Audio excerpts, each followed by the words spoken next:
es esta temática, ¿no? Qué gusto enorme, doctor. Feliz San Valentín. Ante todo, se lo ve tan lleno de vitalidad como siempre. Un abrazo desde acá, desde los estudios de nuestra estación en Guayaquil. Muchísimas gracias. Buenos días a todos ustedes. Un placer saludarlos. Mis felicitaciones y mis mejores deseos porque este día de la amistad, del amor, sea pues verdaderamente para disfrutarlo a plenitud. Que se irradie por todo el país, doctor. Eso sería lo ideal, ¿no? Que se irradie. Sí, eso, que se irradie por todo. Por todo el país, ¿no? Estamos pasando épocas duras y queremos ir saliendo de esto, ¿no? Hay tantas vicisitudes, tantas cosas, pero de a poco yo creo que no podemos perder la pujanza, no podemos perder también el optimismo a pesar de todas las cosas, ¿no? Totalmente de acuerdo con usted. Oiga, usted hacía un comentario muy apropiado. Dice, tenemos que ha subido la gasolina sube. Las otras están congeladas en el precio. Y también ha subido los precios del petróleo crudo en el mercado internacional. Entonces, la manera como yo puedo explicar a su distinguida audiencia, para quien envío mis mejores deseos en este Día del Amor y de la Amistad, es que desafortunadamente Ecuador no se puede beneficiar solamente de los altos precios del crudo en el mercado internacional. No se puede solamente beneficiar, porque también conforme van aumentando los precios del crudo en el mercado internacional, también aumentan los precios de las naftas, los precios del diésel que importamos en el país, porque las refinerías de Ecuador, las refinerías que maneja la empresa estatal, no producen los combustibles que se consumen. Entonces, si no produce los combustibles que los ecuatorianos compramos en el mercado, en cada gasolinera, y hay que importar para combinarlos, mezclarlos con los productos malos que se producen en las refinerías, nosotros acarreamos una pérdida, ¿cierto? Entonces, lo que todavía nos falta evaluar, porque todavía no hay datos, es cuál es el neto. Y si el neto es positivo, todavía podemos sonreír. Pero si el neto es negativo, entonces ahí vamos a entrar a sufrir, porque cada vez nos va a hacer más falta dinero para comprar las naftas de alto octanaje que se importan del mercado internacional y comprar el diésel premium que se importa del mercado internacional y abastecer el mercado local. Y son costosos y además son altos los porcentajes. Casi el 70% de las naftas de alto octanaje son importadas. Esto es una enorme cantidad. Estamos hablando de gasolina extra, ¿no?, para que salga al mercado, extra aditivada con etanol. Y más del 80% del diésel premium automotriz son importados del mercado internacional. Entonces, ese neto, que todavía no tenemos una cifra, el Banco Central es quien debe estimar exactamente, y ya debe darnos la cifra de diciembre, ya debe darnos la cifra de enero, para poder entender si hay un neto positivo o un neto negativo.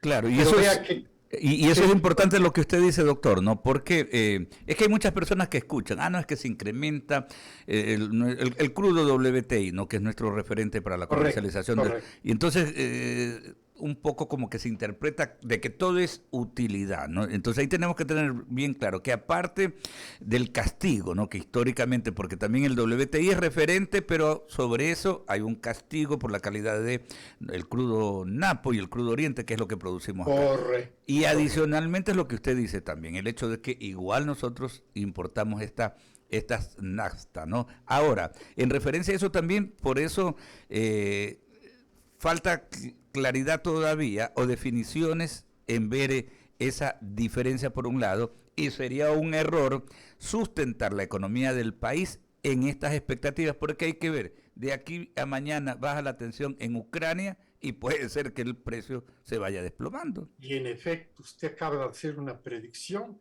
y yo le voy a apoyar, porque hay ya instituciones tan importantes como la Energy Information Administration de los Estados Unidos que predice que salido del invierno, en el área boreal, incluido Estados Unidos y Europa, los precios podrían descender en este mismo 22, no se diga en el 23. O sea, podrían descender esos precios. Y hay esa predicción. ¿Por qué podrían descender? Primero, la economía más grande del mundo, Estados Unidos, ya hay los datos, vea usted, ya hay los datos. La economía americana creció en el 2021, que es el reciente, al 5.7%. Enorme crecimiento. Entonces, crece la economía, crece la demanda de energía, crece la demanda de petróleo, crece la demanda de derivados, gasolinas, diésel, etcétera, etcétera. Pero para el 2022, el estimativo de crecimiento de la economía más grande del mundo, Estados Unidos, baja de 5.7 a 4.2. Esto quiere decir que se va alcanzando un cierto grado de normalidad. Esta reactivación de la economía que estamos hablando desde que ya decimos que estamos por salir de la pandemia. Esto significará una presión también a la baja de la demanda. Y esto significará menores precios. Pero voy más allá. Al siguiente, en 2023, la predicción de esta institución de los Estados Unidos, la Energy Information Administration, dice que el crecimiento de la economía americana estará en el 2.8. Entonces usted ve, y su distinguida audiencia lo va a ver, que este decrecimiento del consumo, este decrecimiento de la reactivación económica, porque Estados Unidos ya va alcanzando la normalidad, al igual que Europa y otros países, incluido Ecuador también, va a llevar a un plano el crecimiento de la demanda y consecuentemente de los precios. Cuidado entonces. Claro. Sí, Pueden bajar los precios de los crudos, pero al igual que cuando suben, también nos podríamos beneficiar de los precios más bajos de las naftas de alto octanaje y del diésel premium de automotriz. Claro que sí, y sobre todo hay otro escenario, ¿no? Que es el de la OPEP más los países Claro. que se alinean ahí con el cartel petrolero, que ven que hay esta espiral inflacionaria, ¿no? La espiral inflacionaria a nivel mundial que está afectando, y las economías, al verse afectadas también, o sea, los dirigentes políticos del mundo también van a estar de pronto tentados más bien a ir empujando, bajar todos estos aspectos que ayudan a que la inflación se mantenga. Doctor, permítame que Verónica Landeta tiene otras inquietudes para usted. Simplemente, con mucho gusto, Verónica. Simplemente, doctor Ortiz, para vincular lo que usted acaba de decir, ¿no será esto una estrategia repensada o bien pensada por parte de los Estados Unidos, una de las primeras potencias, cuando al ver que está obviamente el precio del petróleo incrementándose, ellos aplican una estrategia inusual y que es no aumentar la producción, ¿no verdad? No aumentar su producción, no ir a la exploración y explotación para que definitivamente los precios de crudo tengan ese efecto que usted acaba de decir, por ahora al alza, pero después quizás tendrá una curva lineal. Muy interesante su observación, muy interesante. Me permite aclarar lo que señalaba hace un momento el OPEC Plus. El OPEC Plus incluye Rusia. Rusia es el tercer más grande productor del mundo. El primero es Arabia Saudita. Entonces, está en el OPEC Plus, está en el OPEC. El segundo es Estados Unidos, no está en el OPEC Plus. Y el tercero es Rusia. Entre los tres, más o menos 36 millones de barriles por día. Entonces, ¿cómo manejen la producción estos tres? Definitivamente van a incidir, como usted señala, en la oferta y en la demanda y en los precios. Y están incidiendo, me explico.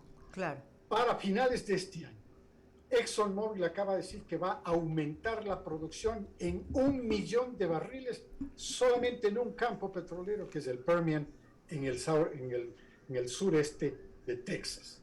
Fíjese usted qué enormidad de volumen. 1 millón de barriles por día es el doble de lo que produce el Ecuador. Esto es en un solo campo petrolero y es una predicción de Estados Unidos, de ExxonMobil. Pero en la OPEP, Saudi Arabia también dijo que este mes ya va a producir 500,000 de barriles más. 500,000 de barriles más.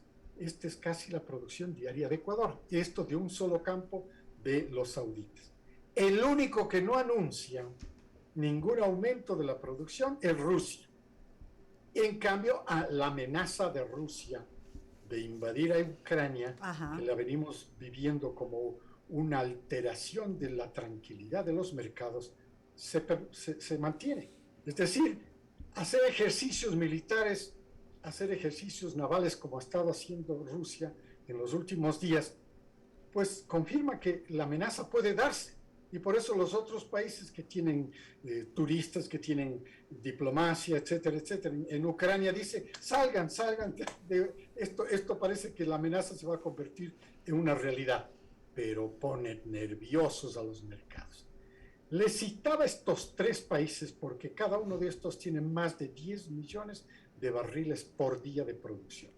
Si los 2 primeros, Estados Unidos y Saudi Arabia, están empujando la oferta para aumentar la oferta y esto que logre detener y que no llegue a una predicción que es muy grave, que podría ser llegar a $120 el barril. Digo, si estos 2 países están propiciando que haya mayor oferta, por otro lado, Rusia, en cambio, nos altera el nerviosismo del mercado con sus operaciones de maniobras militares, tanto en el sureste de Ucrania como también en el Mar Negro. Entonces, esto altera el mercado y hay que ponerlo en ese contexto. Entonces, hay que estar muy atentos.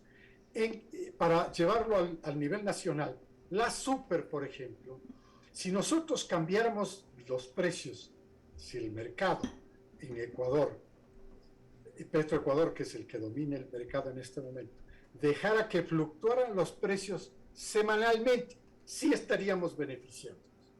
Pero lamentablemente tenemos que esperar el mes, entonces al mes hay que hacer un promedio de las subidas y las bajadas que hemos visto en la fluctuación del mercado del WTI y los derivados del petróleo. Entonces no nos permite tampoco beneficiarnos. Una anomalía que hay que corregirla. Una anomalía que hay que pedirle a Petroecuador que nos dé, si es posible, el precio semanal, no el mensual. No dice eso el decreto.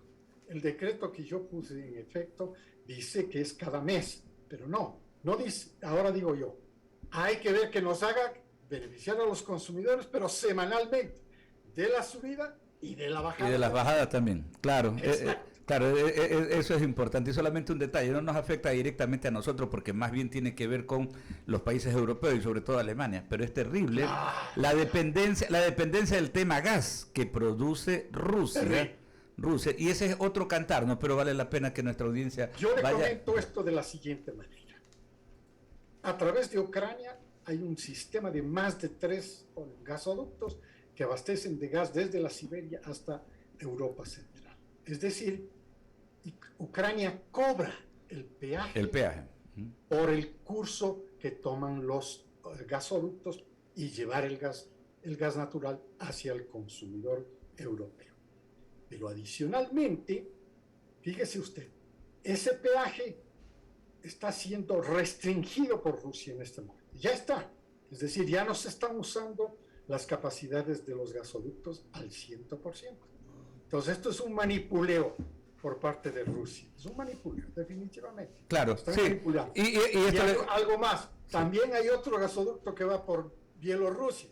En cambio, a este no le hace nada porque Bielorrusia es aliado. Bielorrusia está apoyando la amenaza o el estacionamiento, las operaciones maniobras militares en Correcto. el sudeste. Son aliados. Ucrania. Bielorrusia y Rusia son aliados. Permítame, doctor, que... Y me falta un gasoducto. El Nord Stream, que está en construcción, ya está parado. Y entonces, este sí está en manos de los occidentales y particularmente de Alemania. No hay permiso si es que nos cortan el suministro de gas. claro, Pero todo esto no se puede vivir así. Esto es la amenaza del gas, esta arma del gas natural, no se pensó nunca que podría ser usada por Rusia. Claro, son ingredientes para entender la situación conflictiva que se vive en esa parte del mundo. Permítame, doctor, que Ramiro Cepeda tiene otras inquietudes para usted. Claro. René, ¿cómo le va? Qué gusto de verlo. Qué gusto para mí. Vea, yo cuando lo escuchaba que actualizar ese decreto y actualizar los precios por semana, eso no es nada popular, no es nada político, y hasta que lo hagan, y si es que lo hacen, eso va a hacer efectos como la misma gasolina, va a ser un acto de combustión política. Y usted ha citado ya cómo la política tiene injerencias en el gas en Europa con Rusia y tiene injerencia en el mundo, así que lo técnico es lo que usted habla y lo político es lo que se decide. Absolutamente correcto. Lamentablemente, esta idea del oil weapon, es decir, el arma petrolera, en lugar de que el arma petrolera haya sido usada por los países del Medio Oriente y particularmente los que están en el Golfo Pérsico, que siempre estuvo la amenaza ahí, estuvo ahí, especialmente por el estrecho de Hormuz. ¿Recordará usted? Por el estrecho de Hormuz circulan 29 millones de barriles por día. Eso es enorme, pero ya lo voy a explicar algo muy interesante. Y entonces hemos pasado de esta oil weapon, de esta arma petrolera, a la arma gasífera, que es la que está utilizando lamentablemente Rusia, con estas presiones militares que se ha propuesto Rusia, y con una tesis bastante difícil: proponer que Ucrania, que ya es un país independiente, reconocido por la Organización de las Naciones Unidas como un país independiente, que se le prohíba adherirse al tratado a la OTAN, ¿no? al tratado de la Organización del Atlántico Norte. ¿Cómo puede el presidente Putin pedir que a un país, vea Ecuador, le vamos a prohibir que sea miembro de la OEA? No, pues no hay cómo. Estas cosas no se dan, peor en momentos actuales. Mala estrategia rusa pedirle a esto a la Ucrania, que Ucrania y que la OTAN no le abra las puertas, porque la gran mayoría de los otros países que estaban dentro de la órbita soviética antes, en la órbita soviética, una vez que se derrumbó el imperio soviético, la gran mayoría de estos países europeos pidió afiliación a la OTAN, a la Organización del Atlántico Norte, que es una organización militar de protección. Y el último que quedaba era Ucrania. Y lamentablemente se atrasó por un problema interno, un golpe de Estado, inclusive internamente en Ucrania, la anexión de la península de Crimea por parte de Rusia, que le ha significado a Rusia unas sanciones bancarias y de otro orden comercial inmensas, pero que no han servido de nada esas sanciones. ¿Por qué? Porque simplemente Rusia miró al este, y en el este estaba China lista a suministrarle todo, inclusive dinero, porque todos estos dineros rusos estaban sancionados en Europa y en Estados Unidos. Entonces, para concluir este breve examen, nosotros no esperábamos en el mundo que Rusia pudiera utilizar el arma gasífera. Deja una muy mala lección, una muy mala experiencia de un socio comercial. Yo me voy por el lado comercial. Y es cierto lo que decía usted, lo técnico está siendo subyugado por lo político. Rusia acaba de dejar una señal muy mala, muy negativa como socio comercial. Desconfiable. No es confiable. Dice, no, cualquier momento va a presionarnos, nos cierra las llaves de suministro de gas y nos ahoga, como en efecto ha estado ocurriendo hoy día a Europa, y por eso tenemos los precios tan altos del gas en la Unión Europea. Por supuesto, hay otros factores que si usted me lo permite, también los puedo ilustrar, ¿no? Pero el principal es esta amenaza de cortar el suministro de gas y que lo ha ido cortando. Y entonces, ¿qué dice Estados Unidos? Que es el principal conjuntamente con Arabia Saudita, dicen, nosotros le vamos a suministrar todo lo que necesita Europa. Y entonces calmó el mercado energético en Europa, que estaba impulsado por la amenaza rusa. Hoy hay otra observación, y otros, ya Estados Unidos y Arabia Saudita garantizan que a Europa no le va a faltar combustibles y que Europa probablemente ya no necesite del gas natural ruso. Esta es una amenaza interesante. Probablemente le dicen estos dos proveedores gigantescos que son Saudi Arabia y Estados Unidos. Probablemente el gas de Rusia ya no sea necesario en Europa. Es decir, la amenaza esta el arma gasífera empieza a debilitarse. Y vea cómo se debilitan estas amenazas. El Golfo Pérsico era la amenaza petrolera. Pues hoy día, los países árabes que estaban dentro del Golfo Pérsico y que utilizan el estrecho de Hormuz, como acabo de señalar hace un momento, están haciendo oleoductos directamente al Océano Índico para no pasar por el estrecho de Hormuz. Vea usted, entonces es una manera de proteger el flujo contra a la amenaza constante que ha tenido el que Irán pudiera bombardear un supertanquero horizontalmente o transversalmente el estrecho de Hormuz y le bloquea a más de 20 millones de barriles por día de crudo que van a los mercados de Asia y a los mercados de Europa y Estados Unidos. Dice el dicho, callar cuando habla el que más sabe, esa es la clave si se tiene deseos de saber.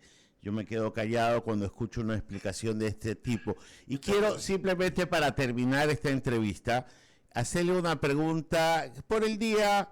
No es romántica, pero tiene que ver con el tema. ¿En qué momento nació su amor por este tema apasionante como son los hidrocarburos, como es la tecnología que tiene que ver con la extracción de petróleo, con el negocio internacional de los derivados? ¿En qué momento nació? Un poco para ponerle un tono de lo que la gente no conoce sobre Ramiro Ortiz.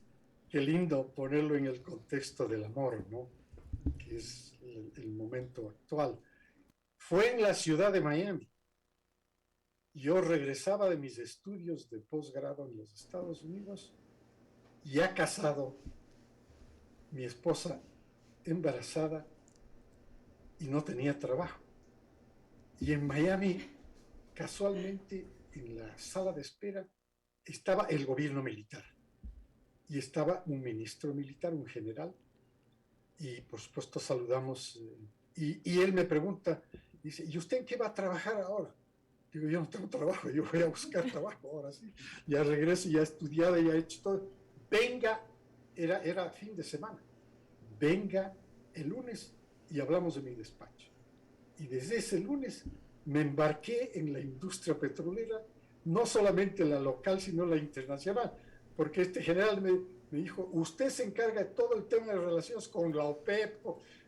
Ahí está, se abrió un horizonte historia, wow, totalmente distinto. Oiga, doctor, está hablando del gobierno nacionalista revolucionario del general Guillermo Rodríguez Lara, ¿no? Sí. Vea que mañana justamente se recuerdan 50 años, ¿no?, de la instauración. Así es. Mañana, después del carnavalazo del 15 de febrero de 1972. Y vea cómo esto, ¿no?, que menciona Ramiro, lo llevó a usted también a ocupar el cargo más importante, ¿no?, secretario general de la Organización de Países Exportadores de Petróleo. Ya decíamos, ¿no?, cuando hubo el embargo al petróleo americano, ¿no? Cuando hubo ese embargo en el 73, 74 mencionábamos en una anterior entrevista su amistad con el jeque Ahmed Zaki Yamani, ¿no?, que era el ministro de Petróleo. Falleció ya. Sí, falleció el año pasado. Gloria de Dios. Claro que sí, amigo personal suyo, ¿no? Cuando la última vez que vino estaba acá.